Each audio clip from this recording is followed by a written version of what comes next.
Vous avez sûrement remarqué que les militaires portent d'étranges motifs sur leurs vêtements. Ces motifs de camouflage ont une réelle utilité sur le terrain. Si vous êtes un petit peu observateur, vous avez sûrement remarqué qu'on retrouve des motifs similaires dans la nature, sur des animaux domestiques ou alors sur des animaux sauvages.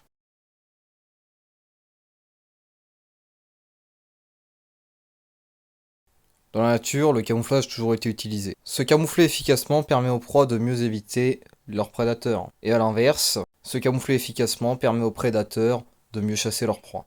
Avec le temps, l'homme s'est accaparé cette utilité, et notamment dans le milieu militaire. À partir des années 1900, l'homme commence à chercher à se camoufler, soit dans le but de faire la guerre, car le camouflage permet aux soldats de diminuer son temps de détection, l'ennemi aura donc plus de difficultés à le voir et à le traiter.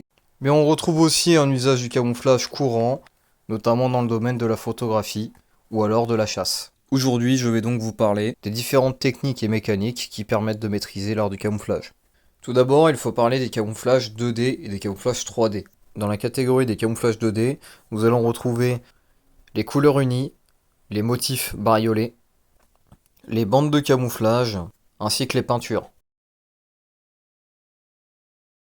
Dans la catégorie des camouflages 3D, nous pouvons bien sûr évoquer les légendaires ghillie suites, souvent utilisés par les tireurs d'élite ou les tireurs de précision, mais nous pouvons aussi parler des filets de camouflage et de tous les types d'éléments naturels ou artificiels qui vont permettre d'agrémenter les camouflages en y ajoutant des éléments 3D.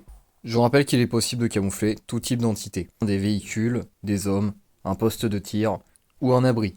Il est également possible de se camoufler dans une multitude d'environnements, naturels comme une forêt ou un désert, ou alors artificiels comme une ville ou un village. Chaque environnement a ses spécificités, puis vont avoir des mécaniques qui vont déterminer l'efficacité du camouflage utilisé. Dans l'armée française, il existe un acronyme qui permet de mémoriser l'ensemble des points à retenir pour avoir un camouflage efficace. Cet acronyme est le suivant. FOMECBLOT. Le premier F signifie fond. L'entité que l'on cherche à camoufler doit être en accord avec son fond, autrement elle sera facilement détectable.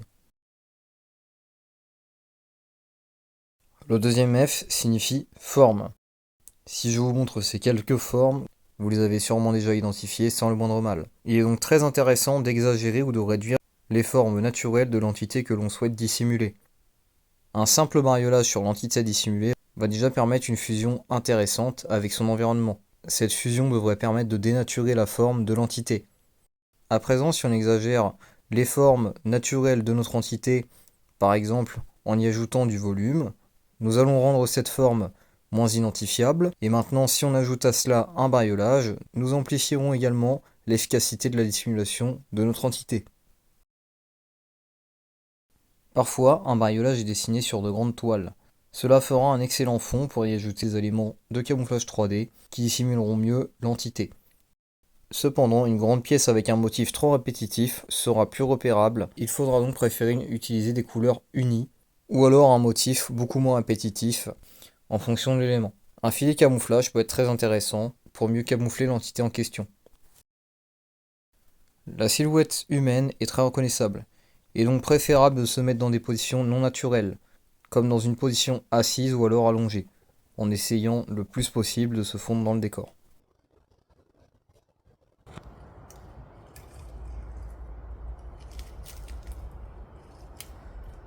Il peut être aussi très intéressant de créer des écrans entre nous et le spectateur. Cela permettra de ne pas laisser transparaître la forme de l'entité derrière l'écran. Un écran, c'est quelque chose qui va être mis entre l'entité et l'observateur.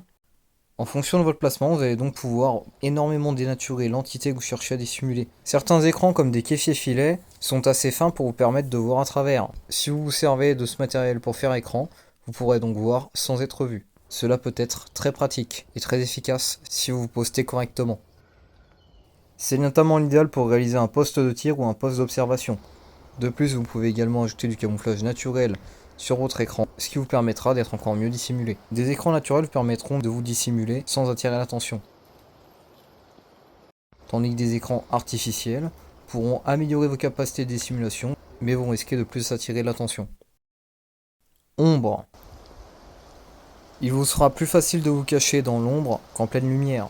De plus, prenez garde à votre orientation par rapport au soleil, car l'entité à camoufler pourrait ressortir beaucoup plus sombre dans un environnement clair, ce qui attirera immédiatement l'attention dessus. Mouvement. L'œil humain repérera sans le moindre mal le moindre mouvement. Voilà pourquoi lorsque vous cherchez à vous camoufler, vous devez au mieux ne pas bouger, ou au pire réaliser des mouvements très lents. Éclat. Les éclats lumineux attireront immédiatement l'attention sur l'entité à camoufler. Vous penserez donc à masquer tout objet susceptible de générer un éclat, comme une montre, un rétroviseur, des vitres, le verre d'une lunette ou d'un appareil photo. Et nous préférons la mise en œuvre de matériaux mat plutôt que des matériaux brillants. Couleur. Il va sans dire que l'entité doit avoir des couleurs cohérentes avec l'environnement. Analysez donc l'environnement dans lequel vous allez chercher à vous dissimuler et arborer une couleur passe-partout ou alors un bariolage composé de plusieurs couleurs similaires à celles que nous pouvons trouver dans votre environnement. N'oubliez pas d'avoir des couleurs adaptées pour chaque partie de l'élément que vous cherchez à camoufler. Si vous cherchez à camoufler une personne, prenez garde d'avoir des chaussures ou des gants de la bonne couleur. Autrement, des gants noirs ou des chaussures noires resteront très visibles.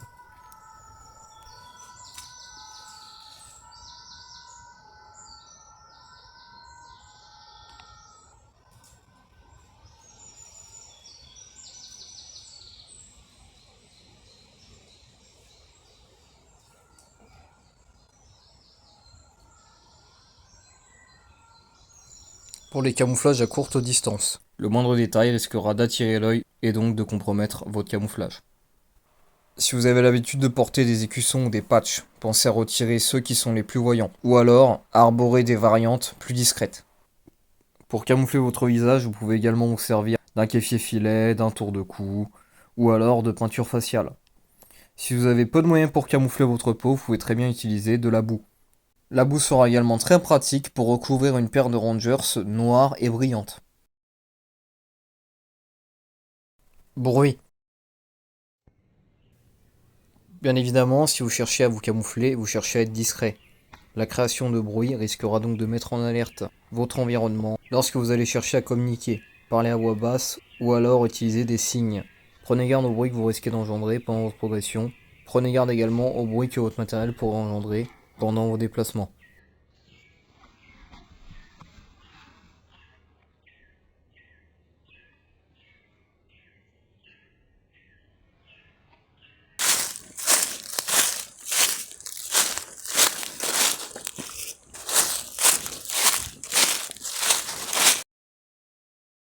Lumière. Dans un environnement sombre, la moindre lumière risquera de vous faire repérer, notamment les lumières blanches. Préférez donc l'usage de lumières plus discrètes, comme des lumières rouges, qui attireront moins l'œil, plus difficilement détectables de nuit. Si vous n'en disposez pas, vous pouvez par exemple vous recouvrir d'un vêtement étanche, dans le but d'utiliser votre lumière pour chercher du matériel, ou vous repérer sur une carte, sans pour autant être trop visible de l'extérieur. Au mieux, limitez l'usage de vos lumières au strict minimum. Pensez également à la lumière qui pourrait être engendrée par un feu ou une cigarette. Celle-ci est visible à plusieurs kilomètres. Il est donc préférable d'enterrer votre feu ou alors de fumer avec des écrans autour de vous ou alors dans la direction de la zone sensible. Odeur. Ce point est particulièrement important si vous cherchez à vous camoufler notamment auprès des animaux. N'utilisez pas de produits odorants comme des parfums ou du déodorant. Vous pouvez également chercher à enterrer ou à laisser dans un milieu naturel plusieurs jours ou semaines de l'équipement. Cela permettra de faire en sorte que votre matériel s'imprègne des odeurs de son environnement. Si vous êtes amené à transporter de la nourriture, transportez-la dans des emballages étanches qui ne laisseront pas émaner l'odeur des aliments ou des produits que vous transportez. Un sac poubelle correctement fermé fera amplement le travail. Si vous transportez des déchets liés à de la nourriture, essayez aussi de les transporter dans des emballages étanches pour éviter l'émanation d'odeurs provenant de ce que vous transportez. Traces. Essayez de progresser de manière à laisser le moins de traces possible derrière vous. De préférence, veillez à ne rien laisser derrière vous, que ce soit des outils, du matériel, des emballages ou autres éléments qui pourraient indiquer votre passage. Si vous établissez un camp quelque part, essayez de faire en sorte que lorsque vous laissez la zone, celle-ci soit la plus naturelle possible. Essayez de progresser dans des zones où le sol se trouve être dur plutôt que meuble, car un seul meuble imprimera plus facilement vos empreintes de pas. Faux mec blot. Fond, forme, ombre, mouvement, éclat, couleur, bruit, lumière, odeur, traces. Les principaux critères auxquels vous devez faire attention sont visuels, même si les autres critères restent tout à fait importants, car ils pourraient tout de même vous faire repérer à plusieurs centaines de mètres et mettre des potentiels chercheurs en état d'alerte, ce qui impliquera donc une meilleure vigilance de leur part quant à leur environnement. Cela favorisera donc considérablement vos chances de vous faire repérer. Même si vous avez un camouflage peu travaillé, vous pouvez sans problème rester inaperçu, notamment si personne ne vous cherche. Nous pouvons résumer l'efficacité globale d'un camouflage mis en œuvre en plusieurs niveaux. La zone orange signifie ici la zone à partir de laquelle l'œil va être attiré par l'entité. Suite à cela, après analyse, vous allez détecter une erreur et tenter de l'identifier. Le niveau 0. Lorsque l'élément se trouve dans le champ de vision du spectateur, celui-ci attirera immédiatement l'œil. C'est notamment ce qui va se produire lorsque l'élément arbore des couleurs ou des effets haute visibilité. L'élément sera instinctivement très rapidement détecté. Camouflage niveau 1. Si vous analysez votre environnement, vous allez détecter une erreur, celle-ci attirera énormément l'œil. L'élément a une forme ou une apparence qui va créer une incohérence facilement décelable pendant l'analyse de l'environnement. Bien que la couleur soit un petit peu plus passe-partout ou un peu plus adéquate par rapport à l'environnement, nous avons donc un camouflage peu efficace. Camouflage de niveau 2. L'élément est déjà beaucoup mieux camouflé. En revanche, si vous analysez votre environnement et que vous regardez les environs immédiats de l'élément, sa forme va attirer l'œil. Vous allez distinguer une erreur, l'analyser et vous allez repérer l'entité. Camouflage de niveau 3. Le camouflage est particulièrement efficace. Les formes se font bien avec le décor et l'aspect de l'élément à camoufler est satisfaisant. Le camouflage est efficace et peut suffire dans la plupart des cas. Le temps de détection est retardé, puis une personne non attentive passera sans mal à côté. Un effet de fusion avec l'environnement commence à se produire, mais l'élément peut toujours être identifié à cause de sa forme. La forme de l'entité est cependant moins bien définie et attirera nettement moins l'œil.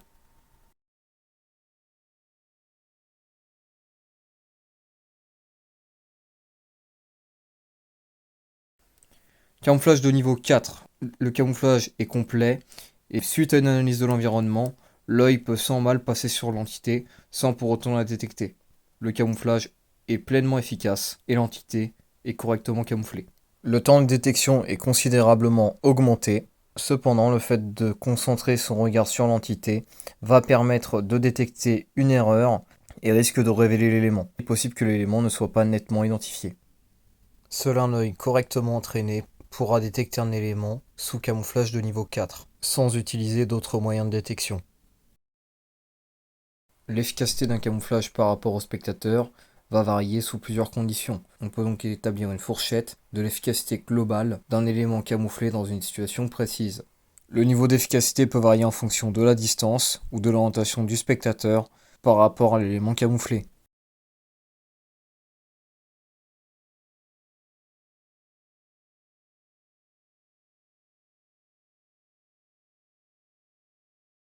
C'est ici que s'achève cette vidéo, je vous invite à vous abonner à cette chaîne YouTube si vous souhaitez voir de nouvelles vidéos sur le matériel militaire utilisé par l'armée française. Par ailleurs, si cette vidéo vous a plu, je vous invite à mettre un pouce bleu et à laisser un commentaire. C'est un petit geste, mais c'est grâce aux peu de gens qui font ça que mes vidéos gagnent en visibilité. Cette vidéo peut contenir des informations erronées, des erreurs ou laisser des imprécisions. Je vous invite, si vous avez plus d'informations, à les partager dans les commentaires.